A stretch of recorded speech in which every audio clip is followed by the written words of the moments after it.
Alright guys, we're back on another episode here with Pistonhead Productions. If you're new to the channel, make sure to smash that subscribe button because this is going to be a good one. We are out here with a friend of ours named Butch Lewis in particular. Butch is one of the biggest Amsoil sellers in Ontario. He's invited us out to his shop and we are going to be... Oh yeah, what's up guys? The turbo coupe is getting new fluids today, so Butch has thankfully invited us in. He's giving us some shop space, so... What? You're a big suck, aren't you? Oh, stop it. That's a camera, Obi. Yeah. That shop's a lot bigger than it looks from the outside. Yeah, that's part of our system here to hide things. Nice. Jacob, nice to meet you. Hey, Jacob. What's up?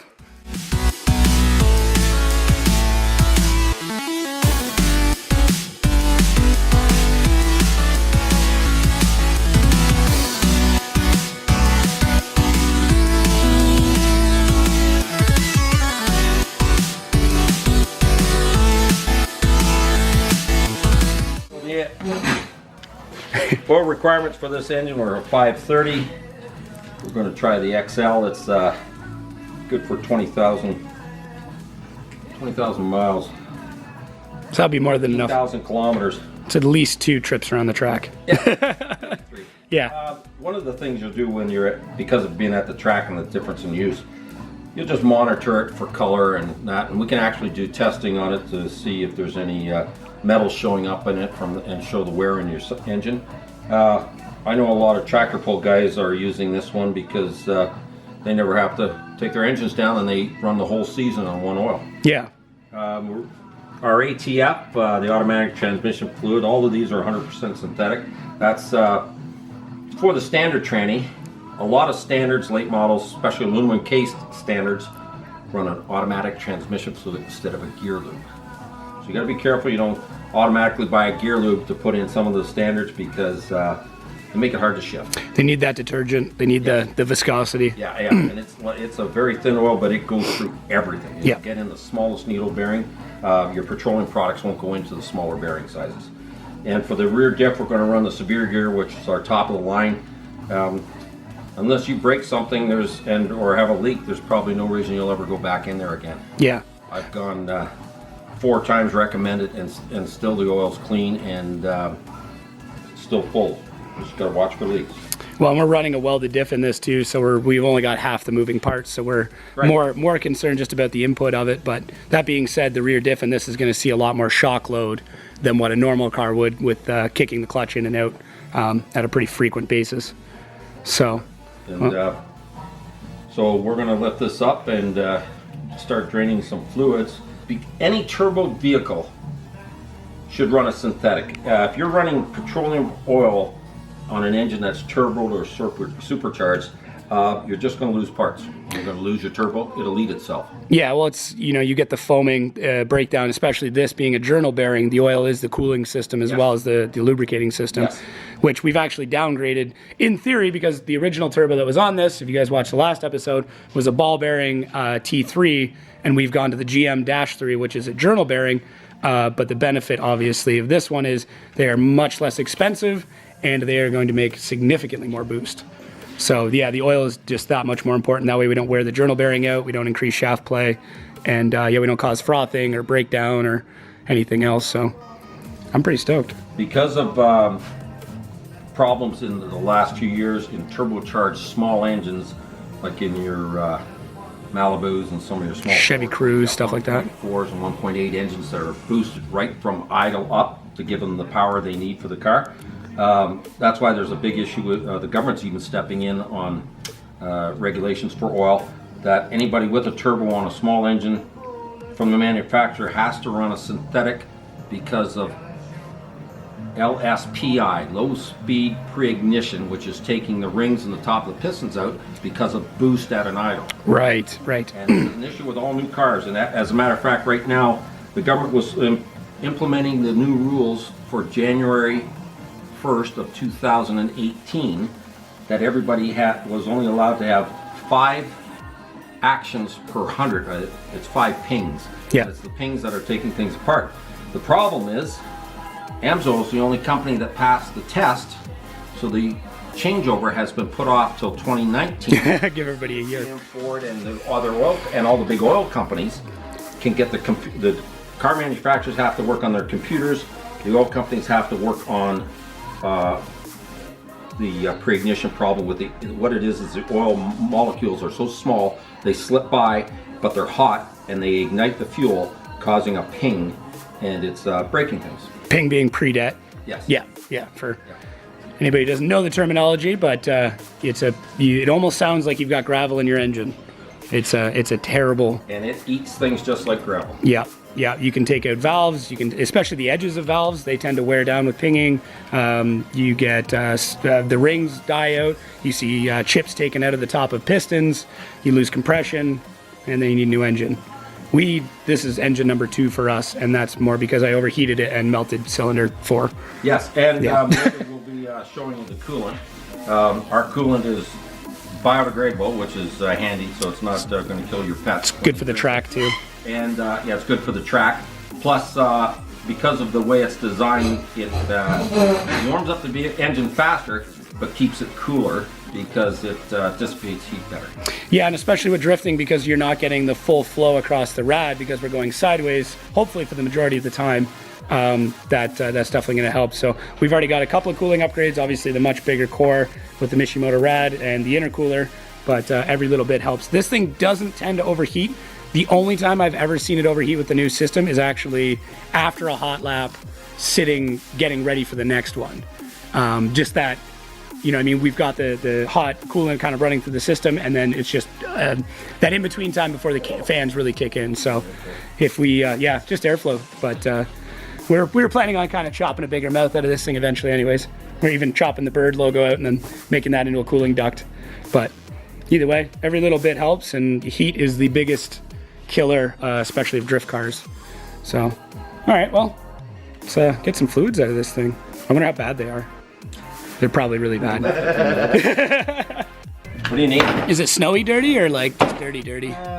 Well, you had that oil leak, so yeah, everything's fairly well protected. Good, undercoating, free. It's old Ford. Nice. That's the way they do. Yeah. Well, how's she look, Scott? How's she taste? Bad. It's dirty. Yeah. You're not actually gonna taste it. You're not? Oh. You know what? It doesn't look bad. There's no. It doesn't have any sort of like shininess to it, so there's no indication there's anything wrong inside the motor. That's good. Doesn't have the metal flake finish? No, sir. No, that's good. What is that? That's Brass? copper. Yeah? That's a weird. That was a sheet of copper. My grandfather made me a set, and they all fit together. Yeah. And, well, I can't say made me, because this thing's about 80 years old.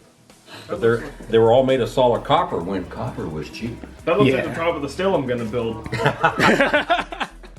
I can edit that out later. I'll just beep it. That's gonna be the top of the beep that I'm gonna build. I'll let people imagine. Yeah, I'll help build that. All right, Amsoil engine oil is in.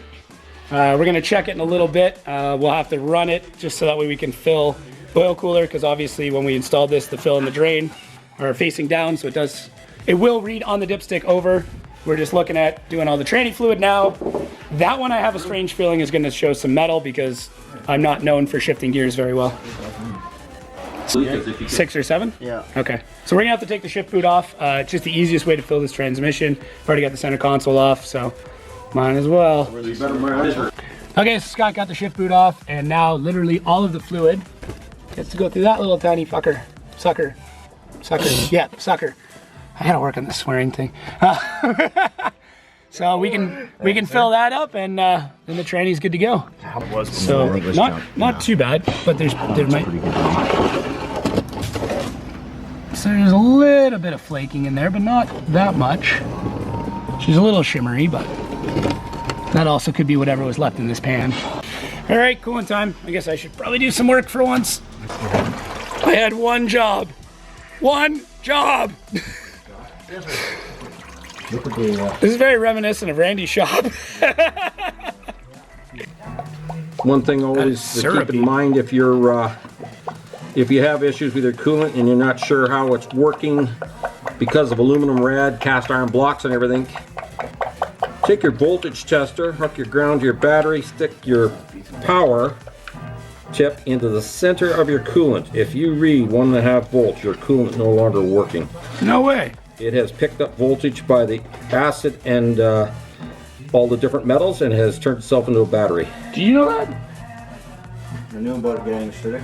I wasn't familiar. That is awesome. That's a good test. Yeah, especially if you don't have like the well, I guess the normal weight style is to check its freezing point. Yes. But that's the check. That actually just tells you your mix of straight coolant to water. Okay. Tells you your mix Shows the ratio. density. But if your coolant's dying and not going to do its job anymore, it will become so acidic that it will create. If you hit 1.5, that's real high. What's our freezing point going to be with this? At 50/50, I believe.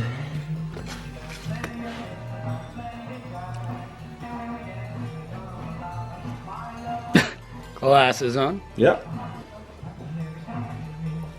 At 50/50, it's going to be minus 33.7 Okay.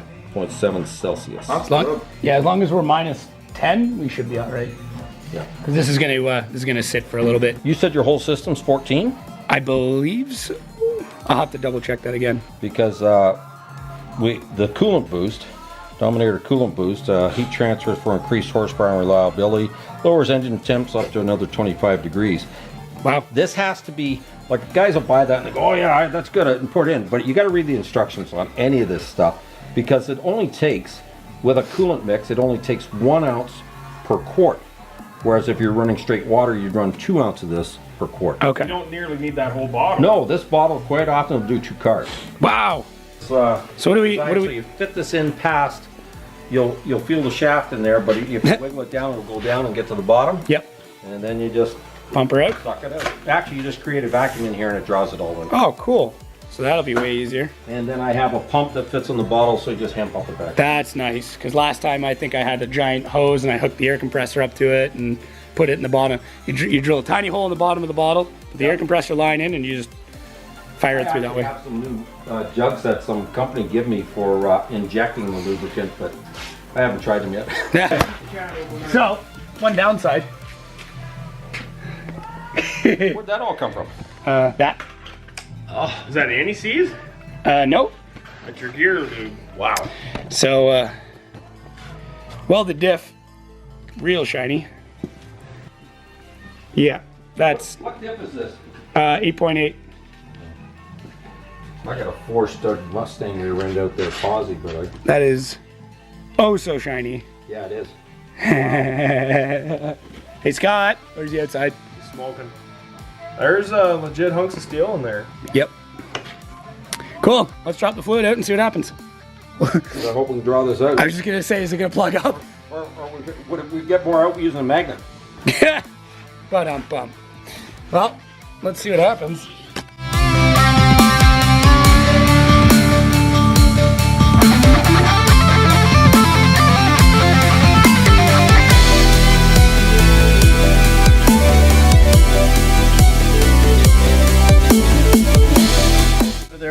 Yeah. And look at the diff. The diff itself looks fine. We just did the training in that. Yeah. Well, this could be from something else then. Oh wow. It's not from this, it's plastic. Hey, maybe something else fell off from underneath the car. But either way, Oh, she sheds every time we touch it. So. there be gold. There be gold in It's these getting waters. race ready, it's lightning it. Yeah. Oh wow, there we go. Look at that shimmer. Shimmer and shine. Jesus. Yep. That's why you don't weld the differential. Now that we know how much metal's in there, we're gonna need something, you know, pretty hefty. So what is it? Severe gear. That's the top of the line.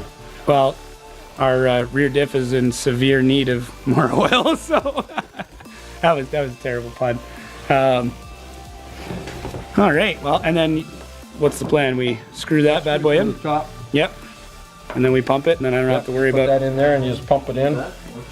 You may get a little bit in your hands because it tends to come out, but Car is now all topped up, full of Amsoil front to back, coolant, engine oil, tranny, rear diff. So we are we got to swap these tires up before we hit the dyno tomorrow. That will be the next episode for the turbo coupe. Big shout out to Butch. Butch, you wanna do a quick plug? Do you know what? For Auto Parts, Butch's Car and Truck Center, I'm on Facebook, or Butch's Synthetics. You can find it on Facebook too, or butchessynthetics.ca. We'll put a link down in the dealie. You can also check out if you're in the Lindsay area. Also sell Amsoil as well underneath Butch, so not to step on anyone's toes. But steppy. Step alongside. Yeah, there we go, dude. There it is. Oh, come on, focus. Saplatel Maintenance and Repair if you are in the Lindsay area. Thank you. I'm surrounded by Amsoil people. I don't know how I feel about it, but I think it's rubbing off on me. I think Scott and I have been converted. This is the beginning of a cult, isn't it? This is how it begins. It is a cult thing. Am I gonna have to do anything like to get, and I have to pay dues? No, but the initiation's hell. Yeah. Can I do a burnout instead? Well, you can start with that. All right. The initiation's hell. The initiation's hell. All right, guys, thanks again. Hope you guys enjoyed this. Got some cool information about Amsoil in particular. We want to give a big shout out to Butch and Ty for helping us out on this, and of course Amsoil for hooking us up with all this awesome stuff. Yeah, if you guys like this episode, make sure to hit like, leave us a comment, let us know what you think. Make sure to subscribe. Check out the new build series going on. There's a link down there. New episodes out every Monday and Friday. Podcasts out on Wednesday. And yeah, I think that's about it.